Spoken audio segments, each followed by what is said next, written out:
Did you imagine before you went into your third labour with your twins that you wanted to exit your company? Or was that No, not something yet. that was like a reaction to It was a everything that reaction. shifted? It was, I cannot do this. I can't find anyone to step in. And I tried everyone. I tried, different investors, my ex-business partner, just advisors. And some people were open to it, but there was no one who felt that they could commit, because running a startup, especially through, at this point, we've got, war in Ukraine, we've got Trump approaching the White House, you have all this fear, uncertainty, and doubt. And it's the most difficult time to run a startup, in a global recession after a pandemic. No one really wants that kind of pressure. So, as I couldn't find anyone to do it and the only option was to sell, it was an exit that I had to have. And that felt like a huge failure after I'd given, years of my life to this business. And my kids were asking questions. The older ones had grown up in the Afrocenchix office. And they're like, what's going on? And when they saw that the business deal I had wasn't going exactly as I'd expected, and as I told them, they're like, what's happening? Why are people being naughty? And I'm kind of sat there thinking, they're absolutely right. People are being very naughty. And I felt at the time, very taken advantage of. I wasn't happy with the way that the exit was negotiated. It was expensive. It was difficult, and I was having to agree to things on the fly. Sometimes in a hospital corridor, just Yeah, because I needed to exactly. get off the phone and get back to the Yeah, bay before my yeah. babies woke up. And I cannot explain what a dark and difficult time that was. I would not wish it on my worst enemy. Having your kids sick is hard. Having to also have the pressure of running a business, sorting out your team whilst you are sleeping overnight in hospitals. You're under the care of 3 different hospitals in 3 or 4 times a week, having to do emergency, midnight drives and then stay over, having to have the bag constantly packed and then figure out childcare for your older 2. It was hellish. And I look back, and at the time I felt like a total failure and I was so upset about the exit. It wasn't what I'd planned to do. I wanted to build this legacy company, with an on-site creche where employees could have lunch with their kids, and then we'd have Yeah. these wonderful people looking after them, and set that standard in the way that, Cadbury's set a global standard for having the first employee housing, the first staff Mm, canteens. And, yeah. now those things are so normal.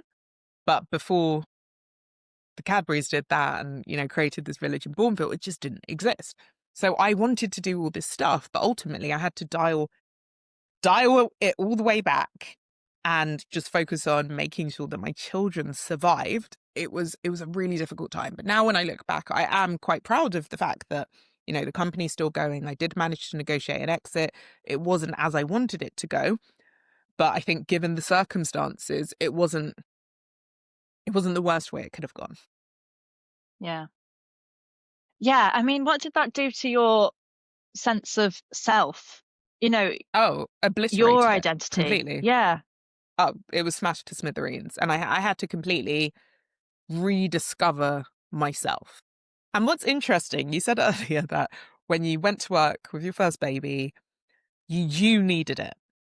And Yeah. actually, the conversation about women and work and trad wives and should we be at home, should we be out there?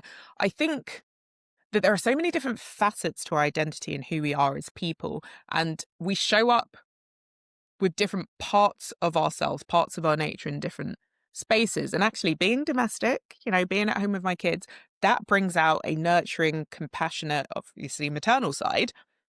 And I like that about myself. I enjoy being kind. When I went back to work and I went as a contractor and actually I was running someone else's business, I didn't realize until I got in and I got to the end of the first month and I was like, oh, wow, sales are up, spending's down. I'm actually quite good at that. How much that part of my identity was important, that actually I am good at running companies.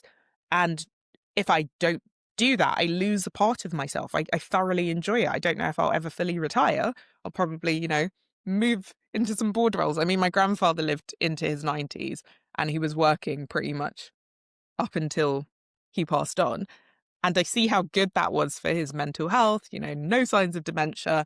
He was, not doing very active work. I mean, he had a walking stick at the end and things were No, but he was difficult for him. challenging his mind. Yeah. He was challenging his he was mind. on He was, it. you know, He on was the interested. radio, writing his newspaper column, you know, verbally Oh, dictating at a point, and keeping yourself, you know, plugged in. It is a part of who you are that I think is important not to lose. And I want women to have that option. Not every woman will feel that way. But typically, if you find you're really good at something, having the opportunity to do it, whether as a volunteer or as an employee or as a business owner or as a sole trader, I think it's so good for people, whether you're a man, a woman, a mother, father, like whoever you are. I think it's good for people to work.